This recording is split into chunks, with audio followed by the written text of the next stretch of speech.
O que chamamos de Idade Média é o período compreendido entre a deposição do último soberano do Império Romano do Ocidente, Rômulo Augusto, 476 do século V, até a conquista da cidade de Constantinopla pelos turcos, em 1453 do século XV, pondo fim ao Império Bizantino.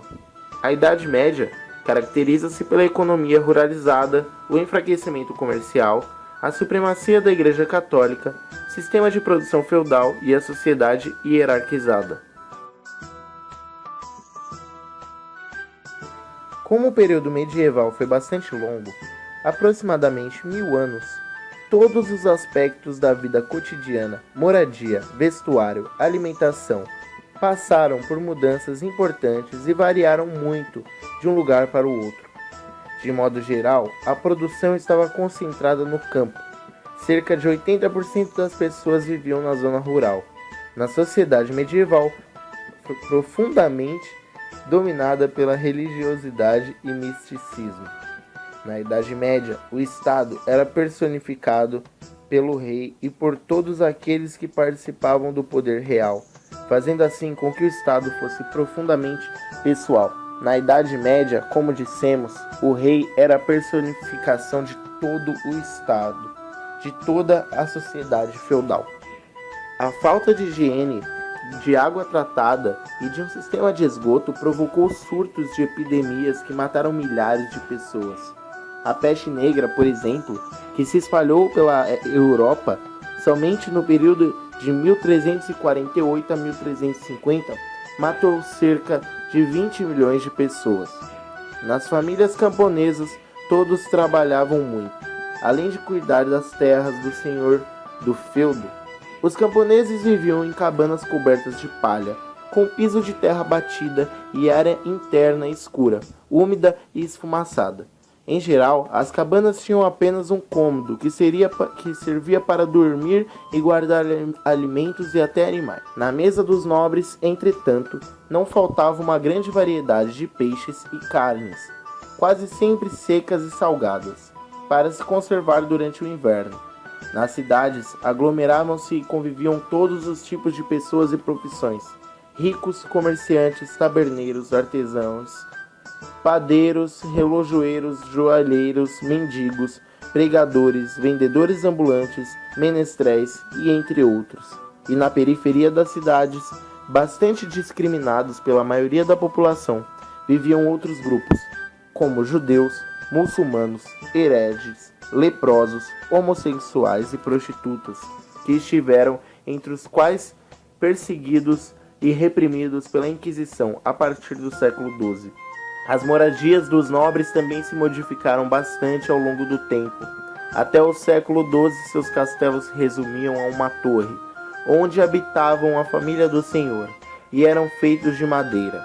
A partir dos anos de 1200, tornaram-se comuns as construções em pedras e tijolos, e os castelos ganham novas dependências, como estábulos, muralhas, fossos e torres de vigia para sua defesa. Cores mais usadas pelas mulheres eram o azul real, o bordô e o verde escuro.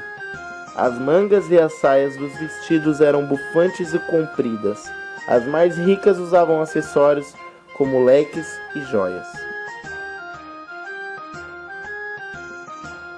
A arte medieval também era essencialmente religiosa. No campo das artes, destaca-se a arquitetura, com a construção de templos, igrejas, mosteiros e palácios. Na arquitetura da Idade Média predominaram dois estilos, o românico e o gótico. As construções em estilo românico dos séculos X, XI e XII caracterizavam-se pelos arcos redondos, paredes baixas e grossas, grandes colunas, janelas pequenas e interior pouco iluminado. Na pintura, destacam-se as miniaturas ou iluminuras, feitas para ilustrar os manuscritos e os murais. Os murais eram pinturas feitas nas paredes, geralmente retratando figuras religiosas. Na escultura, utilizava-se o metal, o marfim e a pedra. Um grande número de imagens decorava o interior dos templos. A maior parte das obras de arte da Idade Média não tem autoria definida. Isto porque, de acordo com o alto clero medieval, o verdadeiro autor era Deus, que, por meio dos seres humanos, expressava suas ideias e vontades. Arte românica é o nome dado ao estilo artístico vigente na Europa entre os séculos XI e XIII, durante o período da história da arte comumente conhecido como românico, empregado a partir da década de 1820 por Charles de Gerville e Le Prévost. O estilo é visto principalmente nas igrejas católicas, construído após a expansão do cristianismo pela Europa e foi o primeiro depois da queda do Império Romano a apresentar características comuns em várias regiões. Até então, a arte tinha se fragmentado em vários estilos, sendo o românico o primeiro a trazer uma unidade neste panorama. A Igreja Católica influenciou bastante na arte medieval. Ensinamentos da Bíblia eram reproduzidos nas pinturas, nos vitrais das igrejas, em livros e esculturas. A arte medieval está associada à religiosidade, uma vez que neste período a igreja tinha grande poder e influência na vida das pessoas. Assim, o teocentrismo foi a principal característica da cultura medieval. A arte românica era um estilo artístico criado dentro de oficinas e surgiu nos séculos X e XII na Europa. Deixou vestígios de sua arte, principalmente na arquitetura, que era uma das mais valorizadas no período, com a criação de grandiosas basílicas românicas que muitas vezes eram chamadas de Fortaleza de Deus e castelos. As características essenciais da pintura românica foram a deformação e o colorismo. A deformação, na verdade, traduz os sentimentos religiosos e a interpretação mística que os artistas faziam da realidade. O colorismo realizou-se no emprego das cores chapadas, sem preocupação com meios tons ou jogos de luz e sombra, pois não havia a menor intenção de imitar a natureza. A arte gótica prevaleceu no século XVI, quando os bárbaros invadiram o Império Romano. Era caracterizada pela criação de abóbadas, de arcos cruzados, arcos quebrados, vitrais, dentre outros.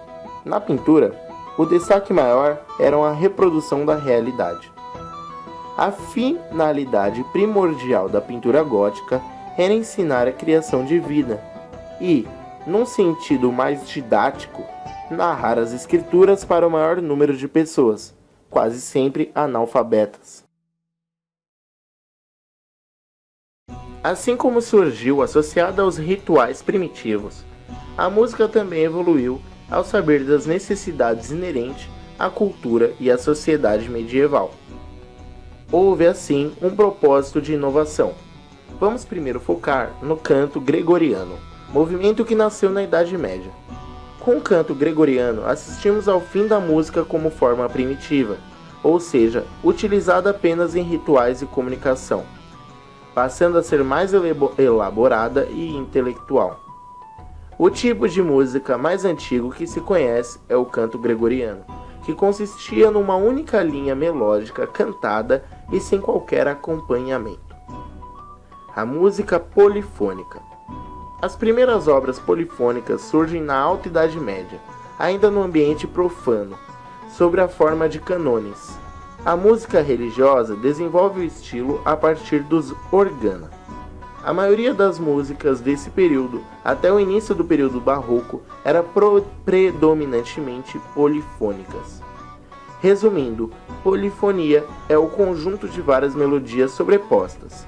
A polifonia conhece a sua primeira forma polifônica na música religiosa a partir dos organa com o organum, onde as notas eram duplicadas, criando assim uma melodia polifônica. Trovadorismo foi um movimento literário e poético que surgiu na Idade Média do século XI. Foi o primeiro movimento literário da língua portuguesa, pois dele surgiram as primeiras manifestações literárias. As cantigas são os principais registros da época. Na lírica medieval, os trovadores eram os artistas de origem nobre, que compunham e cantavam com acompanhamento de instrumentos musicais. Essas cantigas eram manuscritas e reunidas em livros, conhecidos como cancioneiros. Temos conhecimento de apenas 3 cancioneiros. São eles: Cancioneiro da Biblioteca, Cancioneiro da Ajuda e Cancioneiro da Vaticana.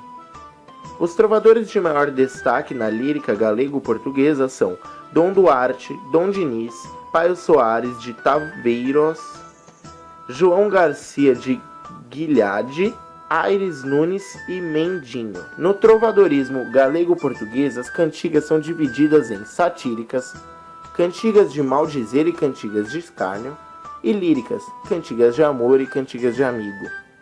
Cantigas de maldizer. Através delas, os trovadores faziam sátiras diretas, chegando muitas vezes a agressões verbais.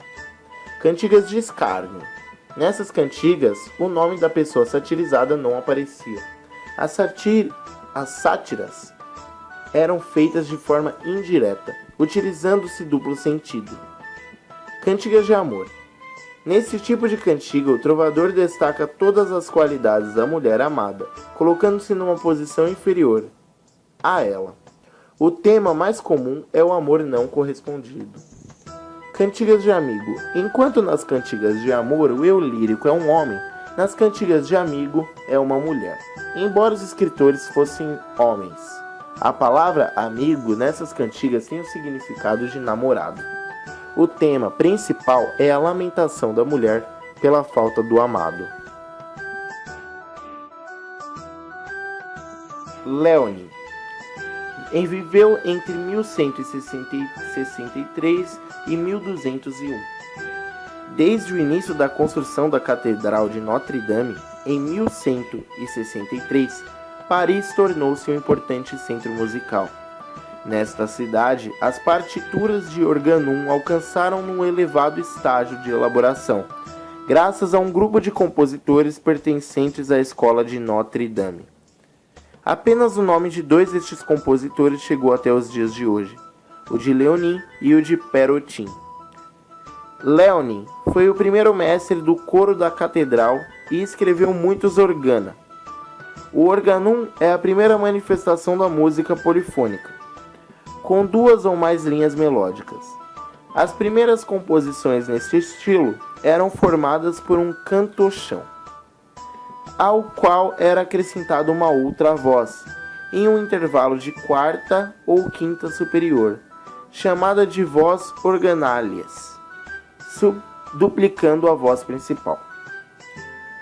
John Dunstable, compositor, astrônomo e matemático inglês, foi incentivador da Ars Nova na Inglaterra. Sua produção é principalmente religiosa: motetos, hinos, antífonas e missas. Depois de esquecido durante séculos, foi valorizado modernamente pela sua qualidade de invenção melódica. Em sua obra destacam-se os motetos Veni Sancte Spiritus e Quam Pulchra Es. Durante a Idade Média, com a força influente do cristianismo na Europa, as danças teatrais foram proibidas por representantes da Igreja na tentativa de coibir movimentos muito sensuais. Casamentos, feriados e outras ocasiões festivas eram festejadas com danças folclóricas.